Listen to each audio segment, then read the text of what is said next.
Loué soit Jésus-Christ. Loué soit Jésus-Christ. Donc, dans l'homélie, je vais surtout parler des deux premières lectures, un peu moins de l'Évangile, même si en principe, ce que je préfère, c'est de parler de l'Évangile et c'est central pour notre messe, mais vous trouverez en écho un peu l'Évangile dans ce que je vais vous dire. Parce que l'Évangile, aujourd'hui, nous parlait de l'espérance chrétienne, attendre cette promesse définitive qui est le retour du Christ, le retour du Maître, le ciel, voilà, on est fait pour le ciel, quoi.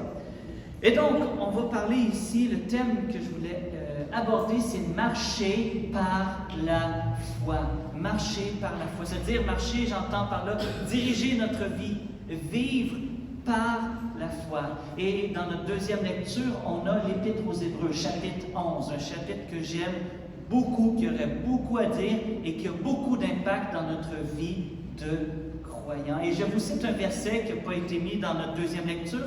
Dans notre deuxième lecture, on a les versets 1 et 2, et ensuite 8 et suivants. Mais le verset 6 est important, je vous le lis, qu'on n'a pas ici, mais qui est dans le cadre de notre lecture. « Sans la foi, il est impossible de plaire à Dieu. Car il faut que celui qui s'approche de Dieu croit qu'il existe et qu'il est le rémunérateur de ceux qui le cherchent. » Tout d'abord, pour marcher dans la foi, il y a un premier critère, c'est de plaire à Dieu. Dans le sens que de chercher à plaire à Dieu. Et c'est là qu'on voit si notre démarche chrétienne, elle a de la profondeur. Est-ce que je me pose parfois la question, Seigneur, est-ce que ma vie te plaît? La petite Thérèse posait la question à Dieu à la fin de sa vie, Seigneur, est-ce que je te plais? Est-ce que ma vie te plaît? Est-ce que ma vie te rend gloire? Et c'est ce qu'on appelle la crainte de Dieu. La crainte de Dieu, c'est pas la terreur de Dieu ou la peur de Dieu, parce que Dieu veut susciter en nous l'amour. Qu'est-ce que la crainte de Dieu? J'en ai déjà parlé ici. La crainte de Dieu, c'est une réaction à l'amour de Dieu.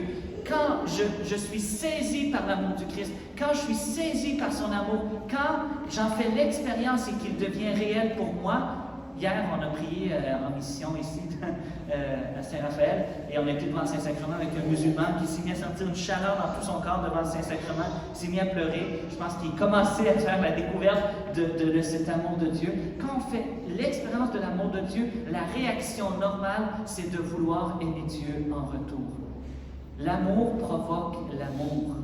Et Dieu nous aime. Et la réaction devant le fait de se savoir et de se savoir profondément aimé par Dieu, c'est de vouloir l'aimer en retour. Tout d'abord, première question que je te pose, est-ce que tu as déjà fait l'expérience concrète de l'amour de Jésus-Christ, de l'amour du Père dans l'Esprit Saint? Parce que Dieu est réel, Dieu est vivant, il s'expérimente, son amour est là. Et donc, être agréable à Dieu. Parce que pour pouvoir ensuite que je vous parle de marcher par la foi, il faut d'abord désirer lui plaire. Est-ce que je désire plaire à Dieu? Sans la foi, il est impossible de lui être agréable. Et donc, c'est en marchant par la foi, en posant des actes de foi, donc de confiance en Dieu, que l'on plaît à Dieu, dit l'Épître aux Hébreux. Et la suite, je l'aime bien. Il faut que celui qui s'approche de Dieu, en principe, si on craint Dieu, si on l'aime, on va vouloir s'approcher de lui. Mais celui qui s'approche de Dieu, il faut qu'il croie qu'il existe. Donc là, je pense que ceux qui sont à la messe, la plupart vont croire qu'il existe. C'est un minimum. Mais c'est pas tout. Il ne suffit pas juste de croire que dans le ciel, à quelque part, Dieu existe. Mais il faut aussi qu'il croit qu'il est le rémunérateur de ceux qui le cherchent. C'est-à-dire que Dieu nous fait des promesses et il veut les accomplir dans notre vie. Et pour être un chrétien, je veux dire, qui a un impact dans le monde et qui change des choses, qui a de l'influence, nous devons croire aussi que ces promesses de Dieu, par la foi, il les accomplit dans notre vie. Ce n'est pas de la magie. Ça ne se fera pas sans nous et ça ne se fera pas sans Dieu. Vous voyez? Et donc, il est le rémunérateur de ceux qui le cherchent. Tout d'abord, Amos 5.3 dit que « Cherchez-moi et vous vivrez ». Quand je cherche Dieu, il y a une vie en abondance qui m'est donnée. Dieu veut nous donner une vie en abondance, mais le secret, c'est de le chercher. Il y en a qui ne le cherchent pas et pour cette raison-là, le cœur n'est pas ouvert pour que Dieu donne cette vie en abondance, parce que ce n'est pas de la magie. Donc, il veut nous donner.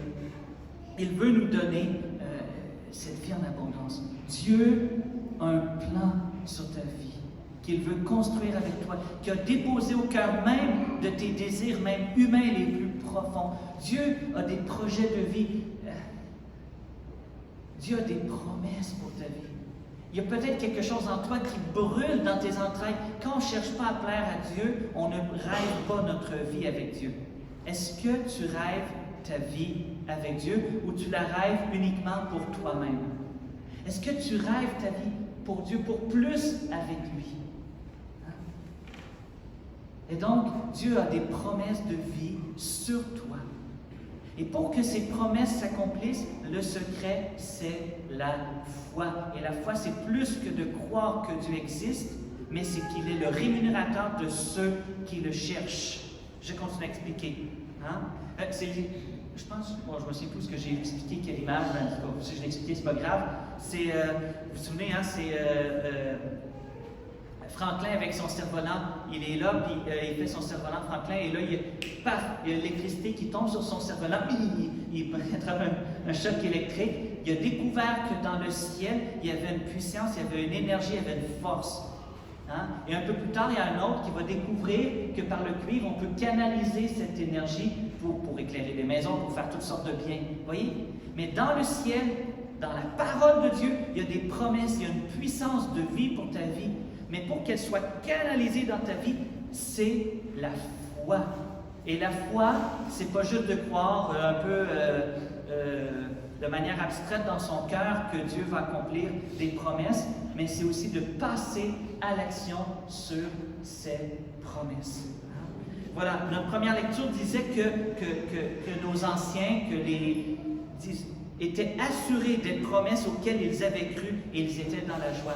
Dieu avait fait des promesses, il était déjà dans la joie parce qu'il savait que ces promesses étaient pour s'accomplir. Ça, c'est nos anciens.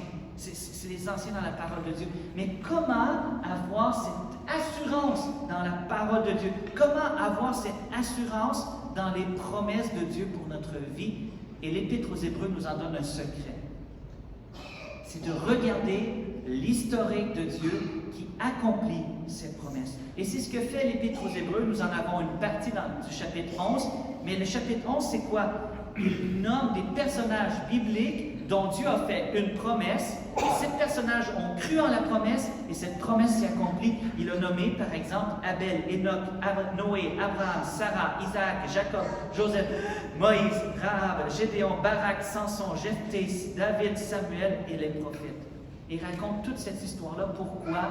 Pour nous dire, regardez ces témoins, ils ont placé leur foi en Dieu et ils n'ont pas été déçus. Faites comme eux. L'auteur de l'Épître aux Hébreux nous donne des témoins pour qu'on puisse faire comme eux, qu'on puisse placer notre foi dans les promesses de Dieu pour nous. Et la plus grande des promesses, c'est à tous ceux qui croient en son nom, ils seront sauvés.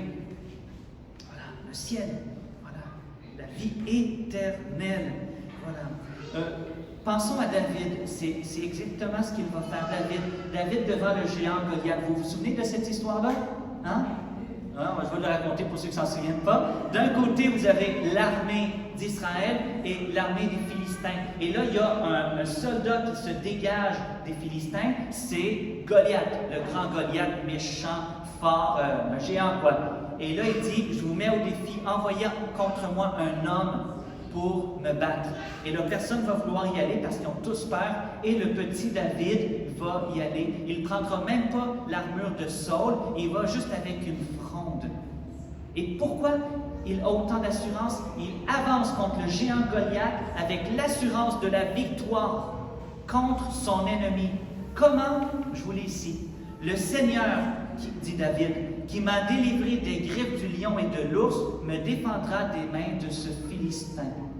Il a fait l'expérience que dans son troupeau de bergers, Dieu l'a délivré des griffes du lion et de l'ours, et basé sur ses expériences de foi du passé, basé sur son historique avec Dieu et des victoires de Dieu dans sa vie, il avance vers le géant Goliath et il lui dit, « Tu viens avec moi avec l'épée, la lance et le javelot, mais moi, je viens contre toi avec le nom du Seigneur des armées, le Dieu des troupes d'Israël que tu as défié. Le Seigneur ne donne la victoire ni par l'épée ni par la lance, mais je sais que le Seigneur est le maître du combat et qu'il vous livre entre nos mains. » Voyez?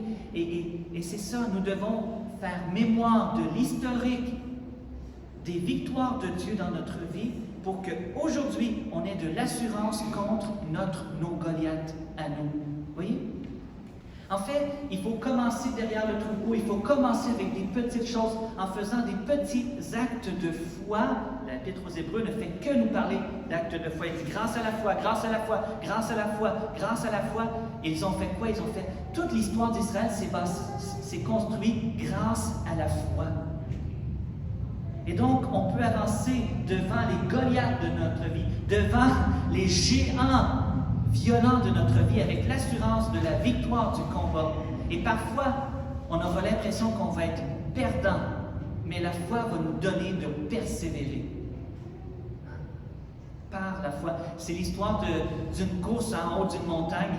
Et là, c'est plein d'hommes qui courent. Et sur la course, il y a des personnes de chaque côté du terrain qui disent « Vous n'y arriverez pas, c'est trop haut, c'est trop difficile. » Et finalement, les gens se découragent. Il y en a un qui arrive en haut et qui réussit. Waouh! Il a réussi malgré tous les découragements et la difficulté. Et là, on lui demande « Comment, monsieur, avez-vous réussi à monter? » « Quoi? Je suis sourd! » Il n'a pas entendu les découragements. Hein? Des fois, on prête attention au découragement plus qu'à la parole de Dieu et aux promesses de Dieu dans notre vie. Et je vous invite là, maintenant à fermer vos yeux. Et quel est le Goliath de ta vie? Quel est ce géant qui veut te barrer la route? Je t'invite à lui dire, le Seigneur qui m'a délivré des griffes du lion et de l'ours me délivrera des mains de tes mains. Je marche avec le Seigneur des armées. Je marche au nom du Seigneur des armées. Amen? Amen. Juste par l'exemple de la guérison, bon, parce qu'on pourrait aller sur plein d'autres promesses, mais Dieu a dit guérissez les malades. On prie pour un malade au début pour des choses simples, on voit des guérisons. Et là, on voit ces petites guérisons-là, et ça nous pousse à avoir plus confiance que quand on voit quelqu'un d'autre qui a besoin de prière, on prie pour lui avec l'assurance que Dieu accomplit sa promesse. Vous voyez? Voilà. C'est ce qu'il a fait, et il veut le faire encore. J'aime bien ce chant. Ce que Dieu a dit, sa main l'accomplit. Ce que ta bouche a dit, ta main l'accomplit. Hein, ce que Dieu dit, une promesse, et sa main l'accomplit. Voilà. Donc, le juste vivra par la foi, dit Habacuc 2,4. On est appelé à marcher et à vivre par la foi. Mais comment faire? Et je ne sais pas si vous avez déjà écouté les vieux films d'Indiana. Est-ce qu'il y en a qui connaissent les films d'Indiana Jones? J'ai déjà parlé du... Oh, j'ai pas de... Je sais ce que j'ai raconté. J'ai déjà parlé du pont d'Indiana Jones? Non. Ah oui, Indiana Jones, il court, hein, dans les tunnels, là, comme dans une espèce de volcan, je ne me souviens plus trop où, là, il court. Et puis là, à un certain moment, il arrive devant un précipice, les ennemis sont derrière. Ah! Et là, il y a un grand précipice en bas, et là, c'est un pont mystérieux qui est invisible. Vous vous souvenez, hein? Et là, le mystère pour passer sur le pont, c'est qu'il doit s'appuyer sur le pont alors que c'est dans le vide. Et là, quand il met le pied, hop, ça se matérialise, et là, il voit, mais il voit juste ce qu'il faut pour son premier pas. Et là, il met le deuxième pied, et là, whoop, il voit. Et c'est comme ça qu'il va traverser un pas à la fois. Voyez? Et bien souvent dans la vie, Dieu nous fait des promesses, mais on ne connaît pas tous les contours de cette promesse. Et moi, une des phrases qui me dérange le plus, mais c'est comme ça que ça marche dans la vie, dans nos versets ici, dans l'Hébreu, verset 8, Abraham partit vers un pays qu'il devait recevoir en héritage. Dieu lui fait une promesse. Tu vas avoir le pays d'Israël, tu vas avoir une terre promise. Il partit sans savoir où il allait. Abraham, il a marché longtemps sous la base d'une promesse de Dieu. Et tu vas avoir une terre promise, mais je ne te dis pas où. C'est insécurisant, hein? Vous ne trouvez pas? Mais Abraham a mis foi en Dieu parce que c'est par la foi que l'on plaît à Dieu. Il a marché sur la confiance de ce que Dieu lui avait dit. Amen? Amen. Chez moi, à Sherbrooke, au Canada, il y a une grande rue. Il n'y a pas de rond-point chez moi. Il y en a beaucoup en France. Hein? Donc, regarde là, je sais pas. Et il y a une grande route et il y a plein de lumières, de feux. On dit des lumières, des feux de circulation. Hein? Il y en a plein. Mais si j'attends que tout soit vert avant de passer, je n'irai pas loin. Il y a une première qui est verte, j'avance. Mais c'est arrivé une fois, j'en parle depuis ce temps-là, c'est arrivé une fois que j'ai eu toutes les verts. Et j'étais content, une autre, une autre. Mais la plupart du temps, on fait une verte, il y a une rouge. Hein? Ou du moins, quand tu arrives proche de la rouge, elle devient verte. Mais dans notre vie, on a des promesses. Il y a des choses qui bouillent en toi, des rêves. Mais n'attends pas que toutes les lumières soient rouges pour avancer. La foi, c'est de passer à l'action. C'est de prendre des risques. Et bien souvent, on ne sent pas notre foi. Des fois, j'ai prié pour la guérison de personnes. Je ne sentais rien. Mais j'ai osé passer à l'action. Et il y a quelque chose qui s'est passé. Le peuple d'Israël, quand il est arrivé en terre promise, il y avait le Jourdain et il y avait un torrent qui arrivait. Il y avait Josué, c'est dans Josué au chapitre 3. Et là, Dieu leur dit, mettez devant vous les sacrificateurs, les prêtres, avec l'arche de l'Alliance. Et je vais ouvrir le torrent devant vous parce qu'ils ne pouvaient pas traverser. Ils avaient déjà vécu le miracle de la mer Rouge. Et donc, et là, ils sont là. Et qu'est-ce qui se passe? C'est au moment où les grands prêtres, avec l'arche de l'Alliance, les prêtres, avec l'arche de l'Alliance, vont se mouiller les pieds, vont poser les pieds dans le torrent, qu'il va voir le miracle. Je vous lis. Quand les sacrificateurs, les prêtres, qui portaient l'arche furent arrivés au Jourdain et que leurs pieds se furent mouillés au bord de l'eau, les eaux qui descendaient d'en haut s'arrêtèrent et s'élevèrent en un monceau, le peuple passa vis-à-vis de Jéricho. Mais si tu ne te mouilles pas pour les promesses de Dieu, le miracle n'arrivera pas. Il y a des miracles, Dieu a des miracles en réserve pour ta vie, pour que ces promesses de bénédiction arrivent dans ta vie, mais tu dois te mouiller pour Dieu. Tu dois te mouiller, passer à l'action, parce que sinon, ça n'arrivera pas. Amen? Amen. Grâce à la foi, dit l'Épître aux Hébreux, ils passèrent à travers la mer Rouge. Grâce à la foi, les remparts de Jéricho tombèrent.